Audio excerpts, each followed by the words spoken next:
ഇത് എന്റെ രണ്ടാമത്തെ മരുമകനാണ് ഗോപി.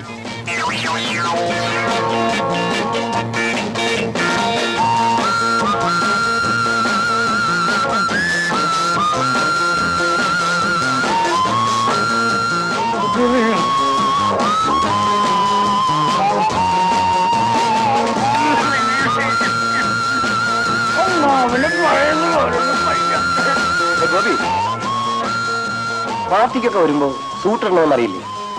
സൂട്ട് വാങ്ങിക്കാൻ കാശില്ലെന്നറിയാം. എന്നാൽ നല്ലൊരു ഷൂസ് എങ്കിലും വാങ്ങിച്ചൂടെ?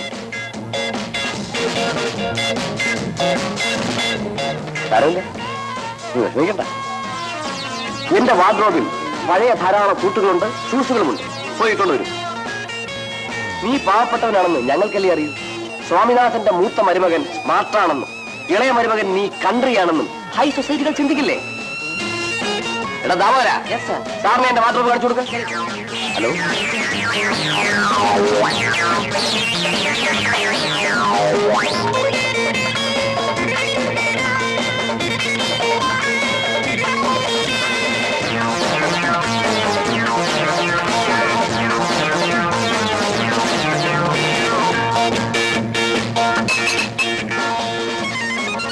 സാർ കുടിക്കൂ.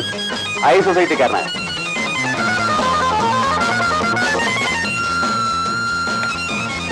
അയ്യോ സാർ, ഹൈ സൊസൈറ്റിക്കാരനായല്ലോ.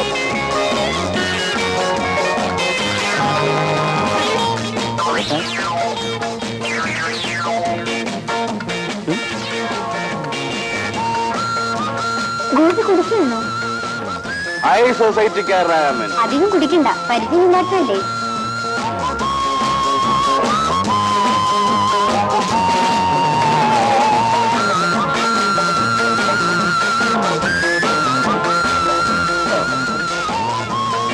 ഇത് മിസ്റ്റർ വർമ്മ, അമേരിക്കയിലെ ഏറ്റവും വലിയ ഇന്ത്യൻ ബിസിനസ്മാൻ. ഹലോ ഹലോ, ഞങ്ങളൊരു പുതിയ ബിസിനസ് തുടങ്ങിയാണ്. ഇത് ഗോപിക്കുട്ടമുള്ള എന്റെ വൈഫിന്റെ അനിയത്തിന്റെ ഭർത്താവാണ്. കമോൺ. പുള്ളിക്കാരൻ എന്ത് ചെയ്യുന്നു? യാതൊരു തൊഴിലുമില്ല. അതൊരു ലവ് മാരേജ് ആയിരുന്നു. ഗോപി, ഞങ്ങളുടെ പ്രോജക്റ്റിൽ നിന്നും ഒരു ക്ലർക്കിനെ പിരിച്ചു. ആ ജോലി ഇവന് കൊടുത്തേക്കണം.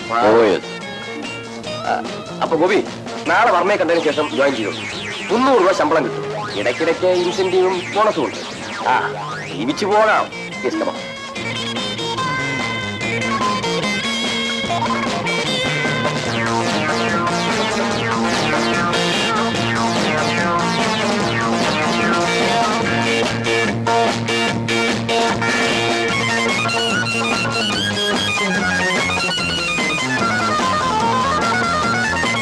എഴുന്നേക്കടോ, എഴുന്നേൽക്കാൻ.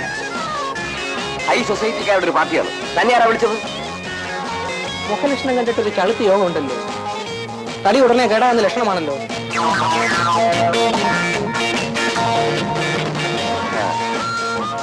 നമ്മുടെ അമേരിക്കൻ ട്രിപ്പ് അടുത്ത മാസം തന്നെ ഫിക്സ് ചെയ്യണം. Why not?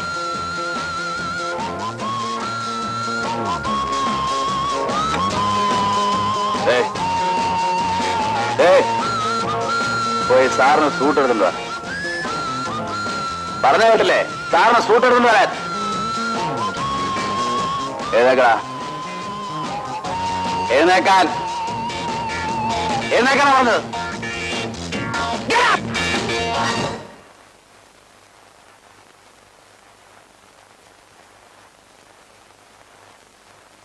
എല്ലാവരും കേട്ടോളൂ. ഇവൻ, ഈ സാറ്, ഈ ഏമാൻ എന്നോട് പറയാ അവന്റെ പഴയ സൂട്ടിടാൻ. ഔദാര്യം. ഞാനിവിടെ വന്നു കയറിയത് അവന്റെ ഞരമ്പിനത്ര പിടിച്ചിട്ടില്ല. സൊസൈറ്റി ചേട്ടൻ മിണ്ടായിരിക്കേട്ടാ. ഈ സാറിനെ അങ്ങനെ വിട്ടാ ശരിയാവില്ല. ഞാൻ പാവപ്പെട്ടവനാടാ, നീ ധനികനും. പക്ഷേ പാവപ്പെട്ടവന്റെ അടിയുടെ പുളിപ്പ് നിനക്ക് അറിയില്ല. ഇഡിയറ്റ്. അവൻ പറയുക ഞാൻ ജോലിയൊന്നും ഇല്ലാത്തവനാണ്. അതേടാ, എനിക്ക് ജോലിയൊന്നുമില്ല. നിനക്കെന്നൊന്നായിരുന്നടാ ജോലി? യാതൊരു ജോലിയും തൊഴിലും ഇല്ലാതെ അല്ലേടാ നീ സ്വാമിനാഥമേനോന്റെ മൂത്ത മകൾ സുപ്രഭയെ കല്യാണം കഴിച്ചത്. തുടർന്ന് രാജകീയമായ ഹണിമൂൺ. എവിടെ നിന്നാണ് കാശെന്നറിയോ? അമ്മായിയപ്പം കൊടുത്ത ഡവറി. അവന്റെ ഹൈ സൊസൈറ്റി. എനിക്ക് ഡിന്നർ ജാക്കറ്റ് ഇല്ല, ഷൂസ് ഇല്ല, ജർമ്മൻ ടൈ ഇല്ല, AC കാറില്ല, AC വീടില്ല. എല്ലാം നിനക്കുണ്ടല്ലോ അമ്മായിയപ്പന്റെ വക. ഇതിനെല്ലാം കൂട്ടു നിൽക്കാൻ നിനക്ക് എന്റെ ഭാര്യയുണ്ട്. ഇനി എന്റെ ഭാര്യ ഇവൾ ഈ കൊട്ടാരത്തിൽ നിന്നും എന്റെ കുടിലേക്ക് വന്നു. പക്ഷെ അവൾക്ക് എന്നെ മനസ്സിലായില്ല. നീ സുപ്രഭ എന്തിനു വേണ്ടി കല്യാണം കഴിച്ചു? അതിനു വേണ്ടി തന്നെയാണ്ടാ ഞാൻ സുന്നത്തിനെ കല്യാണം കഴിച്ചത്. സ്വാമിനാഥന്റെ സ്വത്തിന് വേണ്ടി, സ്വാമിനാഥന്റെ പണത്തിന് വേണ്ടി ഇവിടെ ഞാൻ കെട്ടി ഈ സുനന്ദയെ. നീ ഇവിടെ താമസിച്ച് സുഖിക്കുന്നത് പോലെ എനിക്കും സുഖിക്കാൻ വേണ്ടിയാണ്ടാ ഞാനും സ്വാമിനാഥന്റെ മകളെ കല്യാണം കഴിച്ചത്. പക്ഷെ എന്തുകൊണ്ട് എന്റെ വിധി മാറിപ്പോയി? സ്വാമിനാഥമേനോന്റെ എല്ലാ സ്വത്തുക്കളുടെയും പകുതി അവകാശം എനിക്കുള്ളതാണ്. നീ ഇവിടെ താമസിച്ച് സൂഹിക്കുന്നത് പോലെ ഇവിടെ താമസിച്ച് സൂഹിക്കാനുള്ള അവകാശം എനിക്കുണ്ട്. Because he's our common father in law. നിർത്താൻ ഞാൻ വിചാരിച്ചാൽ ഈ നിമിഷം നിന്നെ ഇവിടെ നിന്ന് കഴുത്തിന് പിടിച്ച് പുറത്താക്കാൻ കഴിയും. പക്ഷെ ഞാൻ സഹിക്കുന്നത് നീയല്ലടാ, നിന്നെ ഞാനാണ് സഹിക്കുന്നത്. പറയടി, നിനക്ക് വേണ്ടിയാണെന്ന്. എനിക്കൂടെ ഇവിടെ താമസിക്കണം. അത് വേണമോ വേണ്ടയോ എന്ന് ഒന്നുകൂടെ ആലോചിച്ച് നീ ഇന്നൊരു തീരുമാനം എടുക്കണം. വേണ്ട എന്നാണ് നിന്റെ തീരുമാനമെങ്കിൽ എന്റെ ജീവിതത്തിൽ നിന്നെയും വേണ്ട. Good bye.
ജീവിതത്തിൽ ആദ്യമായിട്ടാണ് ഞാൻ മദ്യപിച്ചത്.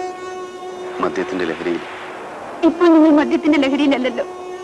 പറയൂ, എന്റെ മുന്നിൽ നടത്തിയതെല്ലാം വെറും ഒരു നാടകമായിരുന്നു അല്ലേ? എന്റെ ഡാഡിയുടെ പണത്തിന് വേണ്ടി മാത്രമായിരുന്നില്ലേ എന്നെ വിവാഹം കഴിച്ചത്? നന്ദു, പണത്തിന് വേണ്ടി ഒരു പാവം പെൺകുട്ടിയുടെ മനസ്സ് തല്ലിയുടക്കിയായിരുന്നു. നിങ്ങൾക്ക് പണമാണ് വേണ്ടിയിരുന്നതെങ്കിൽ എത്ര പണം വേണമെങ്കിലും ഞാൻ തരുമായിരുന്നു. അതിന് എന്റെ കഴുത്തിൽ ഈ താലി കെട്ടണമായിരുന്നില്ല. കാണിച്ചെല്ലാം നാടകമാണ്, സത്യമാണ്. പക്ഷേ ഇപ്പൊ ഞാൻ നിന്നെ സ്നേഹിക്കുന്നു. പണത്തേക്കാൾ സൗന്ദര്യത്തെക്കാൾ ഒരു പുരുഷൻ ആവശ്യം സ്നേഹസമ്പന്നയായ പരിശുദ്ധിയായ ഒരു പെൺകുട്ടിയുടെ മനസ്സാണ്. നിന്റെ സ്നേഹം കൊണ്ടും പെരുമാറ്റം കൊണ്ടും എനിക്ക് മനസ്സിലായി. ജീവിതത്തിൽ ആദ്യമായി കണ്ടുമുട്ടിയ, ഇഷ്ടപ്പെട്ട, സ്നേഹിച്ച പുരുഷന്റെ കുഞ്ഞിന്റെ അമ്മയാകണമെന്ന് എല്ലാ പെൺകുട്ടികളെയും പോലെ കൊതിച്ചവളാണ് ഞാൻ. കൊതിച്ച പോലെ ഞാനൊരു അമ്മയാകാൻ പോകുന്നു. നന്ദു, നിങ്ങൾ എനിക്ക് നൽകുന്ന വേദന എന്നെ മാത്രമല്ല എന്റെ വയറ്റിൽ കിടക്കുന്ന കുഞ്ഞിനെയും ബാധിക്കുമെന്ന് നിങ്ങൾ മനസ്സിലാക്കുന്നില്ലല്ലോ. ഒരു പെൺകുട്ടിയുടെ ജീവിതത്തിലെ ഏറ്റവും പ്രിയപ്പെട്ട നിമിഷങ്ങളിൽ ഒന്നാണ് താൻ ആദ്യത്തെ കുഞ്ഞിന്റെ അമ്മയാകാൻ പോകുന്നു എന്ന വാർത്ത മറ്റാരും അറിയുന്നതിന് മുൻപ് തന്റെ ഭർത്താവിനെ അറിയിക്കുന്ന നിമിഷം. ആ നിമിഷത്തിന്റെ സ്മരണയ്ക്കായി എന്നൊന്നും ഓർക്കുവാൻ ഒരു സമ്മാനം ചോദിക്കണമെന്ന് ഞാൻ ആഗ്രഹിച്ചു. ഒരിക്കലും മറക്കാനാവാത്ത സമ്മാനം നിങ്ങൾ തന്നിരിക്കുന്നു. യാതൊരു തൊഴിലുമില്ലാത്ത നിങ്ങളുടെ താലി സ്വീകരിക്കാൻ ഞാൻ തയ്യാറായി. അപ്പോഴും ഞാൻ വിശ്വസിച്ചു എന്തെങ്കിലും ഒരു ജോലി കിട്ടും, കിട്ടുന്നത് കൊണ്ട് സുഖമായി ജീവിക്കാൻ എന്തൊക്കെ. ഒരു പുരുഷന്റെ ആദ്യത്തെ ശമ്പളം കയ്യിൽ വാങ്ങാനുള്ള അവകാശം അയാളുടെ അമ്മയ്ക്കുള്ളതാണ്. ചേട്ടൻ ആദ്യമായി ശമ്പളം വാങ്ങി എന്റെ കയ്യിൽ കൊണ്ട് തരുമ്പോ ഈ ലോകത്തെ ഏറ്റവും ഭാഗ്യവതിയായ പെൺകുട്ടിയാണ് ഞാനെന്ന് കരുതി അഹങ്കരിക്കണമെന്ന് മോഹിച്ചു. മതിയായി, എല്ലാം മതിയായി. ഞാൻ പോകുന്നു. നന്ദു നിൽക്കൂ, ഞാൻ പറയുന്നത് കേൾക്കൂ.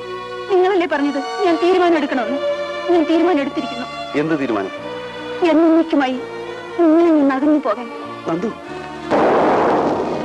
നമ്മുടെ രണ്ടുപേരുടെയും മനസ്സും ആഗ്രഹങ്ങളും വിശ്വാസങ്ങളും രണ്ടാണ്. പൊരുത്തപ്പെട്ടു പോകേണ്ടത് ഒരു ഭാര്യയുടെ കടമയാണെന്ന് എനിക്കറിയാം. പക്ഷെ ഞാൻ എത്ര പൊരുത്തപ്പെട്ടാലും നിങ്ങളുടെ മനസ്സിന് സന്തോഷമുണ്ടാകുമെന്ന് എനിക്ക് തോന്നുന്നില്ല. നിങ്ങളുടെ സന്തോഷത്തിന് വേണ്ടി ഞാൻ നിങ്ങളിൽ നിന്ന് അകന്നു പോകുന്നു. ഇത് ഒരുതരം പൊരുത്തപ്പെടലാണെന്ന് വിചാരിച്ചുകൊള്ളൂ. എന്നേക്കാൾ സമ്പന്നയായ ഒരു പെൺകുട്ടിയെ നിങ്ങൾക്ക് കണ്ടെത്താൻ കഴിയുമെങ്കിൽ അവളെ വിവാഹം കഴിച്ചാൽ എല്ലാ സ്വപ്നങ്ങളും സാക്ഷാത്കരിക്കുമെങ്കിൽ നിയമപരമായി മോചനം നൽകുവാനും ഞാൻ തയ്യാറാണ്. അങ്ങനെ മോചനം നേടിയാലും മരിക്കുന്നത് വരെയും നിങ്ങൾ കിട്ടിയ ഈ താലി എന്റെ ഹൃദയത്തോട് പറ്റിച്ചേർന്ന് കിടക്കും. ജീവിതത്തിൽ ഒരിക്കൽ മാത്രമേ ഒരു പുരുഷന്റെ താലി ഞാൻ സ്വീകരിക്കൂ. അത് ഞാൻ ഒരിടത്തും വലിച്ചെറിയില്ല.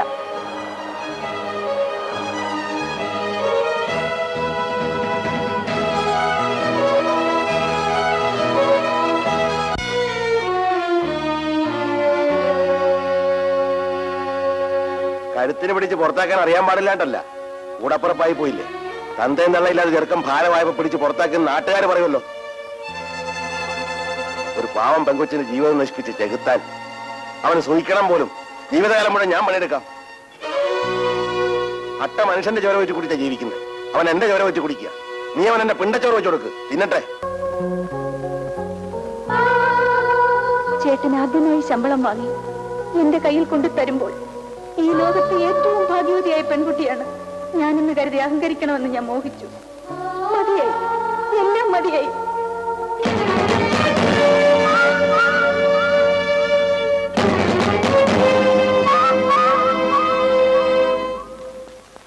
Hello, good morning mister Gopikuttan. അറിയില്ല മോനെ, നമ്മുടെ സ്വാമിനാഥ മേനോ മുതലാളിയുടെ രണ്ടാമത്തെ മരുമകനാ. ഓഹോ, ഇരിക്കൂ. ഇരിക്കൂ. ഫോട്ടോ കോൾ ഒന്നും വേണ്ട, ഞാനൊരു ജോലിയുടെ കാര്യത്തിലാണ് വന്നത്. സത്യം പറഞ്ഞ ഇവിടെ ഇപ്പോ തന്നെ തൊഴിലാളികൾ കൂടുതലാ. ഏതായാലും ആളെ ഇങ്ങോട്ടേക്കൂ. മറ്റാരുടെയും കാര്യത്തിനില്ല, എനിക്കൊരു ജോലി വേണം. കാലത്തെ നിങ്ങൾ എന്നെ കളിയാക്കാൻ വന്നതാണോ? കോടീശ്വരനായ സ്വാമിനാഥ മേനോ മുതലാളിയുടെ മരുമകന് ഇവിടെ ഒരു ജോലിയുണ്ട്. കൊച്ചു മുതലാളി, അങ്ങേക്ക് വേണമെങ്കിൽ ഈ ഏരിയയിലുള്ളതെല്ലാം വിലയ്ക്ക് വാങ്ങാമല്ലോ. ദയവായി നിങ്ങളെക്കാൾ കുറച്ച് സമ്പാദ്യമുള്ളവരെ പരിഹസിക്കരുത്.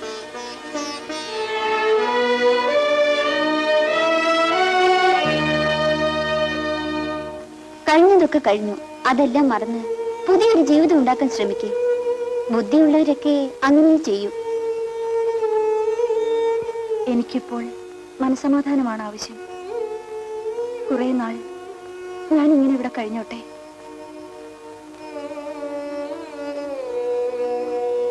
ഭർത്താവിനെ ഉപേക്ഷിച്ചിട്ട് വന്ന് ഒരു പെൺകുട്ടിക്ക് സമൂഹം ഒരു വിലയും തരില്ല.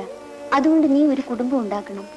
രമേഷ് നല്ല പയ്യനാണ്, വേണമെങ്കിൽ ഞാൻ ആലോചിക്കാം. ഞാൻ മോഹിച്ച, ഞാൻ സ്നേഹിച്ച എന്റെ ഭർത്താവിന്റെ കുഞ്ഞ് എന്റെ വയറ്റിൽ കിടക്കുകയാണ്. ഈ അവസരത്തിലാണ് എനിക്ക് കല്യാണം ആലോചിക്കുന്നത്. ദയവ് ചെയ്ത് ഇവിടെ ഒന്നും പോകൂ. പ്രസവം കഴിഞ്ഞ പിന്നീട് ഞാനും എന്റെ കുഞ്ഞും ഒരു കൊച്ചു ലോകത്ത് സുഖമായി ജീവിച്ചോളാം. ഞാൻ സ്കൂളിൽ പഠിപ്പിക്കാൻ പോകും. ഒരു ജോലിയില്ലാതെ തനിച്ചിരുന്നാലല്ലേ മനസ്സിന് നിയന്ത്രണം വിട്ടു പോകുന്നത്. എത്രയൊക്കെ സുഖവും സന്തോഷവും സ്വയം സൃഷ്ടിക്കാൻ ശ്രമിച്ചാലും പുരുഷനൊരു സ്ത്രീയും സ്ത്രീക്കൊരു പുരുഷനും കൂട്ടിനുണ്ടാവണം. എങ്കിലേ പിന്നീട് ആത്മാവിന് മനസമാധാനം ഉണ്ടാവും.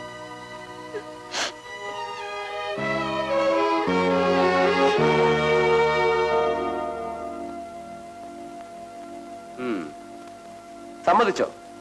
ഇല്ല. സമ്മതിപ്പിക്കണം. ഉപദേശിച്ച് സമ്മതിപ്പിക്കണം. ബ്രെയിൻ വാഷ് ചെയ്താൽ മനസ്സ് മാറ്റാൻ കഴിയാത്ത ഒരു പെണ്ണു ഈ ലോകത്തില്ലല്ലോ. Try and try again. നല്ല അക്കാഡമിക് ബാക്ക്ഗ്രൗണ്ട് ഇല്ല, എക്സ്പീരിയൻസ് ഇല്ല. ആകെ ഉള്ളത് ഒരു 3rd class BA certificate. I am sorry, you can go.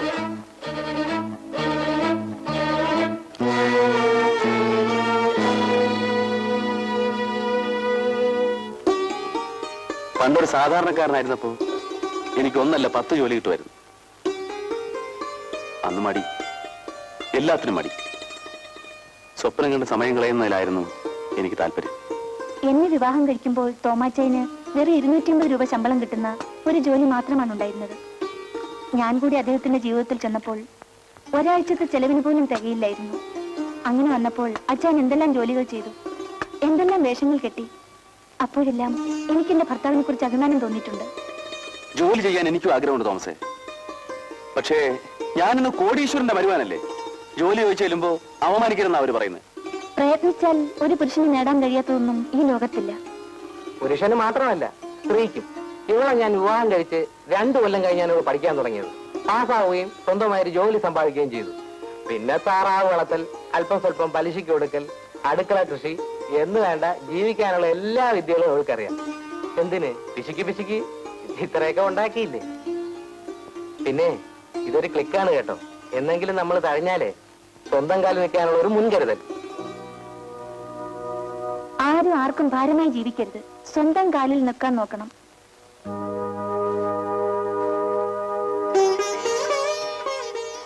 Gopi വിഷമിക്കണ്ട. ഞാൻ ജോലി ചെയ്യുന്ന ഫാക്ടറിയിൽ എന്തെങ്കിലും ഒരു ജോലി വാങ്ങിത്തരാൻ നോക്കാം. പപ്പു പപ്പു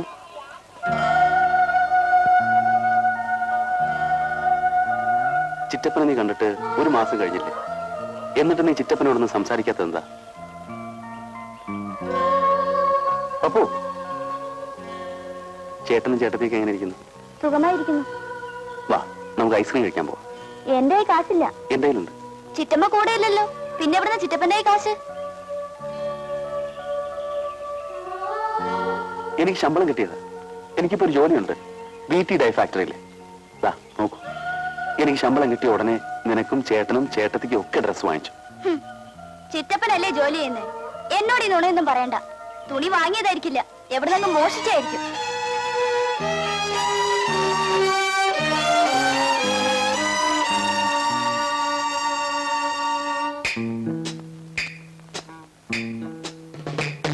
സുരേഷ് മുതലാളിയുടെ പേരിൽ പ്രത്യേകം ഒരു അക്കൗണ്ട്, സ്വിസ് ബാങ്കിലേക്ക് മാറ്റുന്ന കമ്പനി പണം, സ്വന്തം പേരിൽ 2 പുതിയ ഫാക്ടറി. ഇതെല്ലാം സ്വാമിനാഥൻ മുതലാളി അറിഞ്ഞാൽ ഈ മുറിയിൽ നടക്കുന്നതെല്ലാം ഈ മുറിയുടെ 4 ചുവരുകൾക്കുള്ളിൽ ഒതുങ്ങി നിൽക്കും. അതിന്റെ ഫാദറിനെ അറിയാനിടയില്ല. Because he is very very busy. പക്ഷെ നമ്മുടെ ചുവരുകൾ ഇനിയും ശക്തമാകേണ്ടിയിരിക്കുന്നു. And the project is. ജോലി വാങ്ങിച്ചു തന്നതിന് ഞാനിതുവരെ നന്ദി പറഞ്ഞില്ല. ഓ, അതിനൊക്കെ എന്നാ കാര്യമാ? അങ്കിളും സുരേഷും സുപ്രഭയും പിന്നെ എല്ലാവർക്കും സുഖമല്ലേ? എല്ലാവരും സുഖമായിരിക്കുന്നു. പക്ഷെ നമ്മുടെ ആ സുരേഷ് ഉണ്ടല്ലോ, അവന്റെ വിളയാട്ടം കുറെ കൂടുന്നുണ്ട്. അക്കാര്യം പറയാനായിട്ട് ഞാൻ ഗോപിയെ കാണാനിരിക്കുകയായിരുന്നു. സുരേഷിന്റെ ചില ഡയലോഗുകളിൽ നിന്ന് അവന്റെ പരിപാടികളുടെ ലഗ്നാധിപൻ എനിക്ക് കിട്ടിയിട്ടുണ്ട്. ഇനിങ്ങനെ വായി നോക്കിയിരുന്ന കാര്യം ചെയ്യാത്തില്ല എന്ന് വെച്ചാൽ കള്ളരേഖകൾ ഉണ്ടാക്കി, കള്ള അക്കൗണ്ടുകൾ ഉണ്ടാക്കി അമ്മാച്ചനെ മുഴുവനോടെ വിഴുങ്ങാനുള്ള പദ്ധതി എന്നാ തൊഴിലാളികൾ പറയുന്നത്. വിഴുങ്ങി സ്വാമിനാഥൻ മുതലാളിയുടെ മുട്ട് വരെ സുരേഷിന്റെ അകത്തായി. മുഴുവനും വയറ്റത്തായി കഴിഞ്ഞാൽ ഗോപിയുടെ കാര്യം ഗോപി തന്നെ. എനിക്കൊന്നും മനസ്സിലാവുന്നില്ല. വരൂ, വിശദമായി എല്ലാം പറഞ്ഞുതരാം. ലേബർ പ്രോബ്ലം ഒക്കെ ഒന്ന് ഒഴിഞ്ഞു കിട്ടി. ഏതായാലും അത് നമ്മുടെ ഭാഗ്യം തന്നെ. അതെ,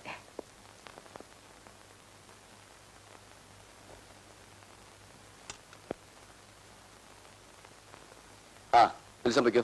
ശരി സാർ.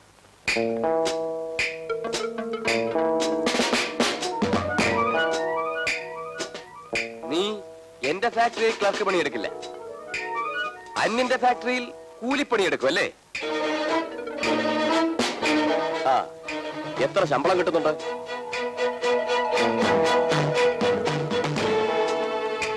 2000-ഓ 3000? പന്നികൾക്ക് ചെളിയേ പറഞ്ഞിട്ടുള്ളൂ.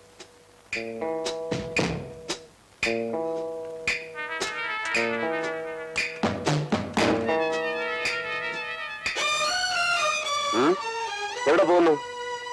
ജോലിക്ക് സമയമായി. നീ ഇവിടെ കൂലിപ്പണിയെടുത്ത് ഞങ്ങളുടെ കുടുംബത്തിന് മാനക്കേടുണ്ടാക്കുകയാണ്. സ്വാമിനാഥ മുതലാളിയുടെ മരുമകനാണ് ഞാനെന്ന് ഇവിടെ ആർക്കും അറിയില്ല. അറിയും, എപ്പോഴെങ്കിലും അറിയും. അറിഞ്ഞാൽ അതിന്റെ സ്റ്റാറ്റസിന് കുറവാണ്. സ്വാമിനാഥൻ മുതലാളിയുടെ കെയർ ഓഫിലുള്ള അന്തസ്സല്ലേ, അത് താനെടുത്തോ, എനിക്ക് വേണ്ട. ഇന്ന് മുതൽ നീ ഈ ഫാക്ടറിയിൽ ജോലി ചെയ്യണമെന്നില്ല. അത് പറയാൻ നിങ്ങൾക്ക് എന്താ അവകാശം? പറയാം. ഈ ഫാക്ടറി ഞാൻ വിലയ്ക്ക് വാങ്ങിയിരിക്കുന്നു. ഇപ്പോഴിതിന്റെ അവകാശി ഞാനാണ്, മിസ്റ്റർ സുരേഷ്. വരട്ടെ, ഒരു ചെറിയ സംശയം. ഈ ഫാക്ടറി വാങ്ങാൻ സാറിന് എവിടെ നിന്ന് പണം ഉണ്ടായി? അത് നീ അറിയണമെന്നില്ല. ഞാനെല്ലാം അറിഞ്ഞു കഴിഞ്ഞിട്ടുണ്ട് സാറേ.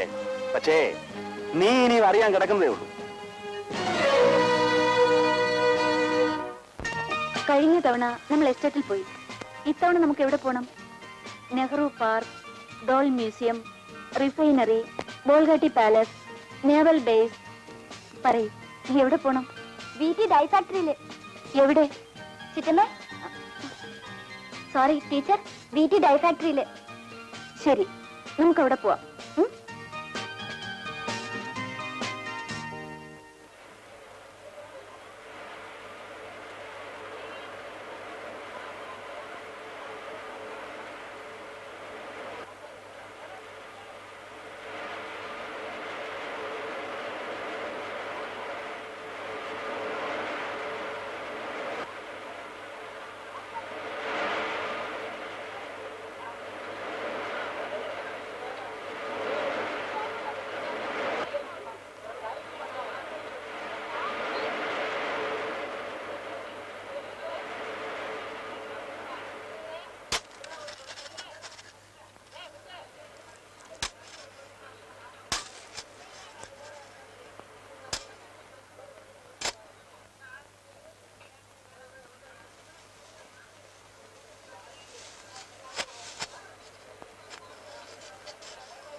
ചിറ്റപ്പാ,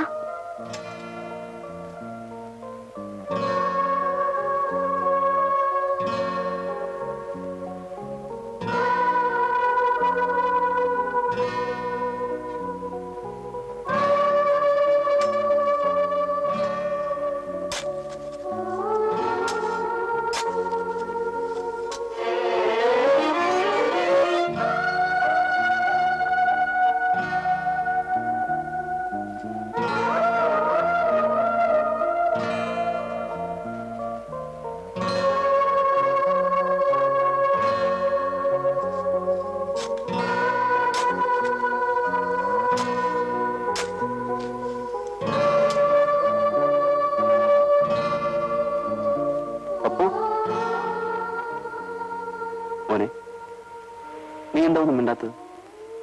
ചിറ്റപ്പനോട് ദേഷ്യമാണോ?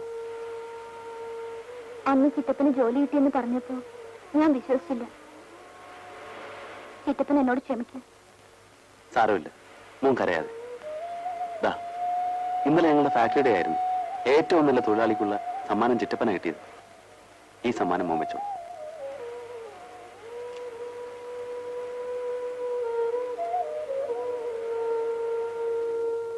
എന്താ മോനെ മുകളിലേക്ക് വരാത്തത്? ടീച്ചർ ഇത് വെച്ചോളൂ. എന്താ ഇത്?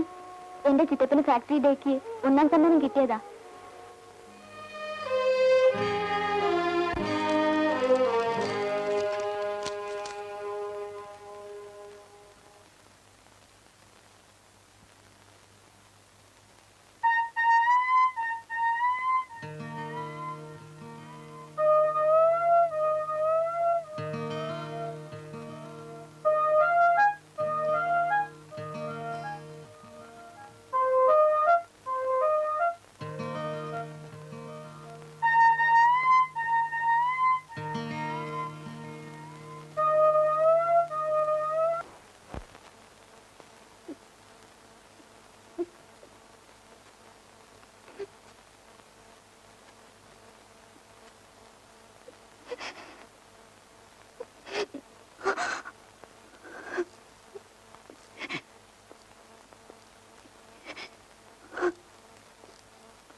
സുഖമാണ്.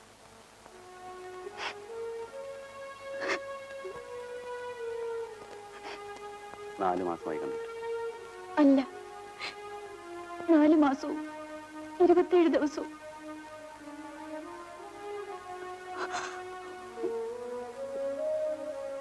അകത്തേക്ക് വരാൻ വിളിക്കുന്നില്ല. വരൂ, അകത്തേക്ക് വരൂ.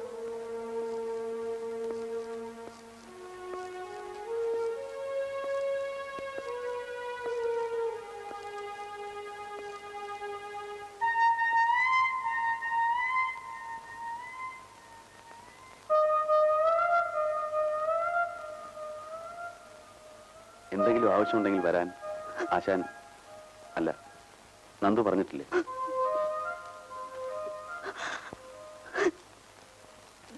ഞാൻ ചില പ്രമാണങ്ങളെ കൊണ്ടുവന്നിട്ടുണ്ട്. പ്രമാണമോ? അതെ, നിന്റെ സ്വത്തിന്റെ അവകാശം നിനക്ക് കിട്ടണം. നിന്റെ അച്ഛനെ കൊണ്ട് ഈ പ്രമാണത്തിൽ ഒപ്പുവയ്പ്പിക്കണം. എന്നിട്ട് അതെന്റെ പേരിൽ ട്രാൻസ്ഫർ ചെയ്യണം. അത് ശരി, ഇതിനാണോ ഇങ്ങോട്ട് വന്നത്? അതെ. എന്റെ സ്വത്ത് നിങ്ങൾക്ക് ചോദിക്കാനുള്ള അവകാശം? നീ എന്റെ ഭാര്യയാണ്. ഭാര്യയായിരുന്നു, പക്ഷെ ഇപ്പോഴല്ല. ഈ ദിവസങ്ങളിൽ ദേഷ്യപ്പെടുന്നത് ശരിയല്ല. വയറ്റിൽ കിടക്കുന്ന കുഞ്ഞിനെ അത് ബാധിക്കും. വാങ്ങാനുള്ളത് വാങ്ങിയിട്ടേ ഞാൻ പോകൂ. നേരായ വഴിക്ക് തന്നില്ലെങ്കിൽ കോടതിയിൽ പോകുമോ? സ്വാമിനാഥ മേനോന്റെ മകൾ കോടതി കയറുന്നത് അദ്ദേഹത്തിന് നാണക്കേടാ. ആവുന്നതും വേഗം ചെയ്യാനുള്ളത് ചെയ്യുന്നതാണ് എല്ലാവർക്കും നല്ലത്.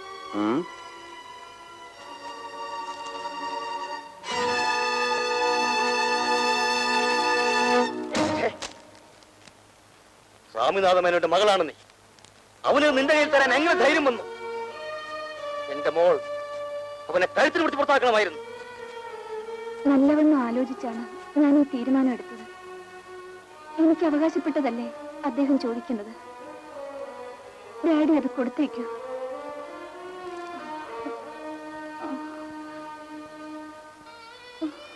ഇല്ല സുനു, ഇല്ല. നിനക്ക് ഭ്രാന്ത് കാണിക്കാം, പക്ഷേ ഞാൻ ലോകം കണ്ടവനാണ്. ഞാനത് കാണിക്കാൻ പാടില്ല. ഭ്രാന്ത് തന്നെയെന്ന് വെച്ചോളൂ. ഈ പണമാണ് ഡാഡി എന്റെ ജീവിതം നശിപ്പിച്ചത്. അത് പോയി കിട്ടിയാൽ പിന്നെ മനസമാധാനത്തോടെ ജീവിക്കാമല്ലോ. കൊടുത്തേക്കൂ ഡാഡി. അദ്ദേഹം എന്ത് ചോദിച്ചാലും കൊടുത്തേക്കൂ. സാധ്യമല്ല. അവനൊരു നയാ പൈസ പോലും കൊടുക്കാൻ സാധ്യമല്ല. ചേട്ടാ, ഇത് ഞാനും എന്റെ ഭർത്താവും തമ്മിലുള്ള പ്രശ്നമാണ്. നിങ്ങൾ ഈ കാര്യത്തിൽ ഉപദേശിക്കേണ്ട യാതൊരു ആവശ്യമില്ല. അവന്റെ ഭീഷണിക്ക് മുന്നിൽ ഈ വീട്ടിലുള്ളവരാരും മുട്ടുമടക്കില്ല. It's impossible.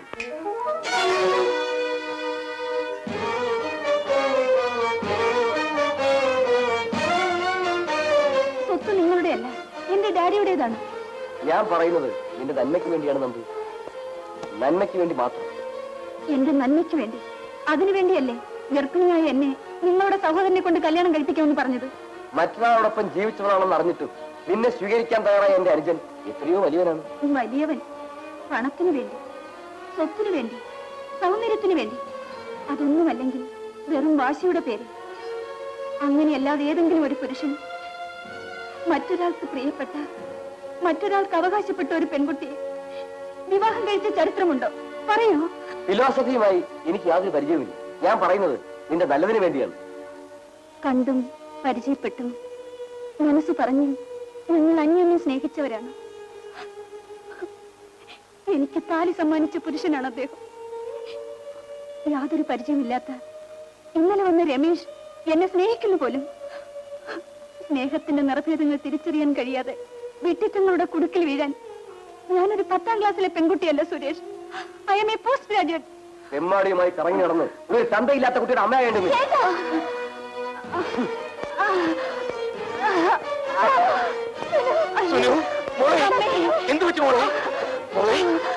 ഡാഡി, എനിക്ക് പണത്തിനും സ്വത്തിനും ഒന്നും ഒരിക്കലും ആഗ്രഹമില്ലെന്ന് ഡാഡിക്ക് അറിയില്ലേ?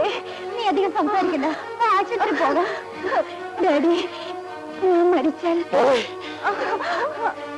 അദ്ദേഹത്തിന്റെ ആഗ്രഹം സാധിച്ചു കൊടുക്കാതെ ഞാൻ മരിക്കേണ്ടി വന്നാൽ ഒരിക്കലും എന്റെ ആത്മാവിന് ശാന്തി ഉണ്ടാവില്ല ഡാഡി, ഒരിക്കലും ഉണ്ടാവില്ല. അമ്മേ,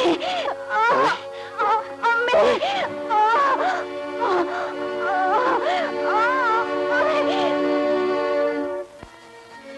അവളെ ആശുപത്രിയിലാക്കിയിരിക്കാം.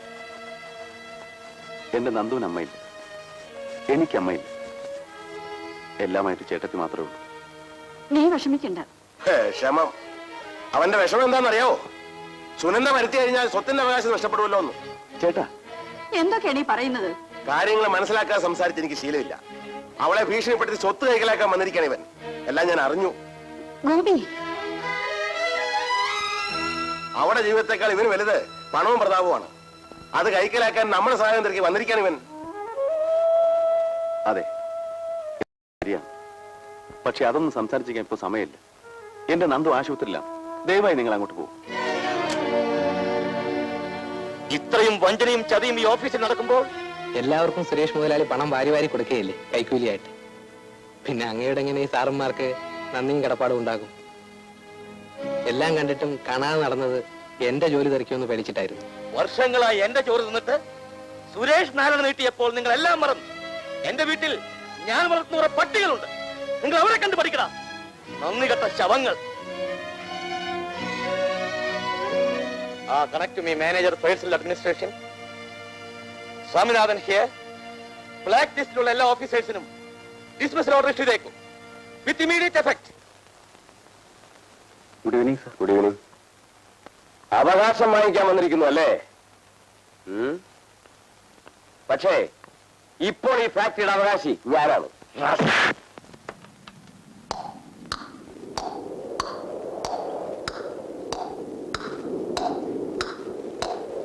Get out.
ഓഹോ, വെരി ഗുഡ്.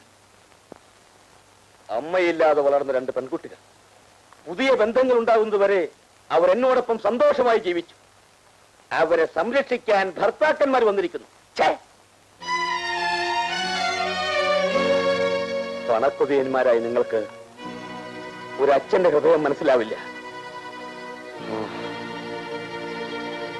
മൂത്ത മരുമകൻ ചോദിച്ചതെല്ലാം ഞാൻ കൊടുത്തു. ഇളയ മരുമകന് ബാക്കി വയ്ക്കുന്ന എന്തിനാ? ഇതാ പ്രമാണങ്ങൾ. Thank you. എനിക്ക് സ്വത്തിലും പ്രതാപത്തിലും ഒക്കെ കൊതിയുണ്ടായിരുന്നു. ഇന്നെനിക്ക് അതിനൊന്നും ഒരു താല്പര്യമില്ല. നന്ദു എന്നൊരു മനുഷ്യനാക്കി. പണത്തേക്കാൾ വലുത് മനുഷ്യബന്ധങ്ങളാണെന്ന് എനിക്ക് മനസ്സിലായി.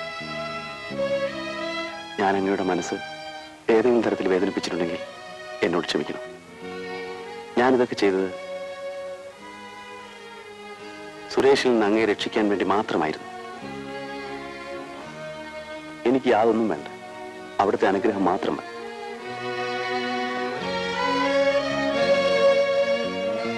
സാറിന് ഹോസ്പിറ്റലിൽ നിന്ന് പോകുന്നുണ്ട്.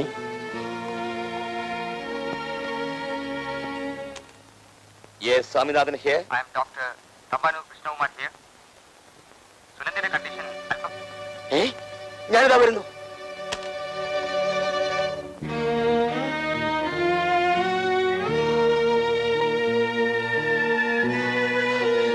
മോളെ സുനു, മോളെ കണ്ണു നോക്കൂ മോളെ.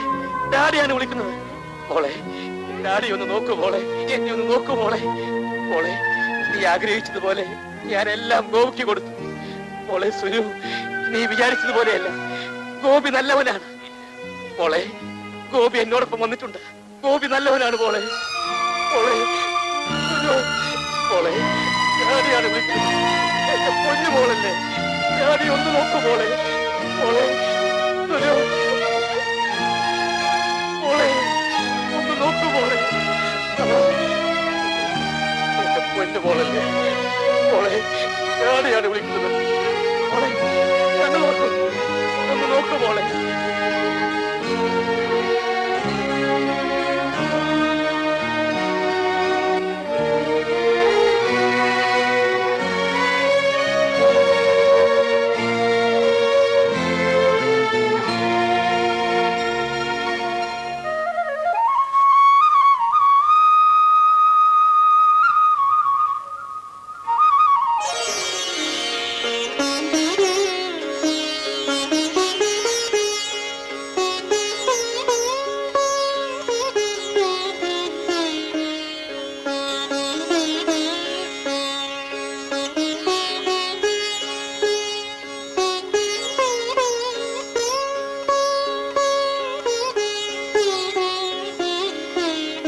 സോപാന ഗായികയെ സുനന്ദേ സ്വർഗനന്ദിനിയേ ഈ